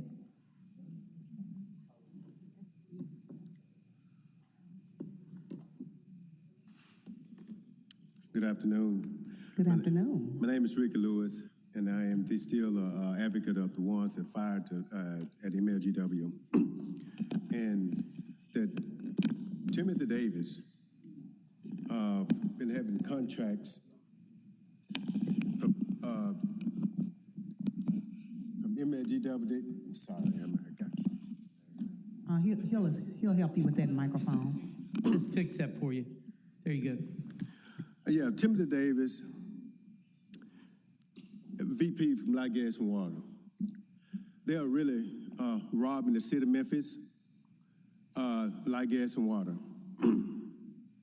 With the contracts, I gave you some brochures or whatever, and it says Ruth is 30 years. She's been knowing him 30 years. So if a friend come and get an $8 million or $5 million contract, is that a code of ethic? If it was one of you guys, Channel 3, 5, 13, CNN be investigating you guys. So I feel they need to be investigated. All contracts from Davis, it needs to be investigated. Ruby is the contract lady. It's the VP, senior VP of ECS partner, and it was closed 2025. And now they have a contract of hometown hub. And Memphis City, Memphis Light, Gas, and Water has always trained our own at Memphis. We never went outside to get nobody. We trained our own at Light, Gas, and Water. And now we go on to California, getting people from California or Texas or whatever. If C.J. Davis had fired them, this chamber would have been crowded every week. Thank you. Thank you. Mr. Lewis, I would like to encourage you to go to the MLGW board member meeting and share your sentiments. That would be a great place to speak to those individuals who are making those decisions. I have already. Okay, thank you. Thank you. Mr. Johnny Mosley, and then Andrew Guthrie. Johnny Mosley, 1150 Pelican Lane. When you are a transit advocate, you hear a lot. even feel the pain of bus rider, you know what it's like to be cursed out and to be treated as a nobody. But when you've been honored as a living legend and recognized by a leadership organization for your leadership, Alpha Phi Alpha fraternity, the Deltas, and the state legislature, you look back with deep gratitude. You remember why your late father, a 50-year sanitation worker, marched for dignity in the struggle that brought Dr. King to Memphis, Tennessee in 1868. I'm grateful to stand as a voice for bus riders who feel that they are trapped in a public transportation system that is stripping them of their dignity. I understand what I just heard from the city council earlier, and my city council member, Councilman Ford, who I have nothing but respect. I can only respectfully ask that the Transportation Committee schedule a meeting to address the problem facing bus riders, the pain that bus riders are facing, some of the same pain that 1,300 sanitation workers and their family faced in 1868. I can only respect the fact and ask this city council to move public comments earlier up so bus riders be allowed to speak for themselves and don't have to worry about being stranded downtown. As I witnessed their suffering, standing in the hot sun, over 100 degrees today, I'm reminded of those dark days when Memphis was called a decaying backwater river town. If Memphis is to truly move forward to be what someone called the shining city on the hill, then we all must turn to each other rather than on each other, regardless of our differences of whether or not we agreed on what's going on today. Thank you so much. Mr. Andrew Guthrie, and then Brianna Bird. Good evening. I'm here with concerns about the held civil service referendum ordinance put forward by Councilmember Carlisle. I'm sure you'll agree we need clear communication between politicians and the workers of Memphis. Frankly, this referendum is opaque, concerning, and confusing. Though I very much hope I'm mistaken, it seems the referendum would undermine the very basis and existence of civil service protections in Memphis. That would be disastrous for our city. For months, you all have been hearing from our library workers how they are desperate for basic civil service protections. You wisely decided to open a path for them to win those protections. It is fortunate that you have more time to consider this issue because the public workers of Memphis need answers. I ask you, and I ask you to ask yourselves, would you want to take away the basic autonomy that public workers need to do their jobs? Would you want to give politicians more power over the working people of Memphis? Do you want to weaken or do away with civil service protections? And most importantly, will you protect our public servants? Thank you in advance for trying to be more transparent with us. And please protect our civil servants. Yes, sir. Thank you so much for coming down. Ms. Brianna Bird. Hey, Brianna Bird, 720 Loeb Street. Good afternoon, council members. I'm also here because I am concerned and a little bit confused about item 14 that was pushed from this meeting, which I am grateful that that was pushed from today. I'm afraid that the referendum could undermine the protections that our government workers need to do their jobs because the foundation of good government is independent and nonpartisan civil servants, of course. Last year, Donald Trump and Elon Musk showed how dangerous it is when someone creates new government entities that can undermine civil servants. I have to ask, would this referendum create something similar to Doge in our city? I also want to know, what are the motivations behind this referendum? Is someone trying to do away with civil service protections, as we've heard in the past? And looking at the language in the ordinance, can you be clear about what these uniform administrative procedures or systems for disposition of appeals would be? Would City Hall be undermining the independence of the Civil Service Board?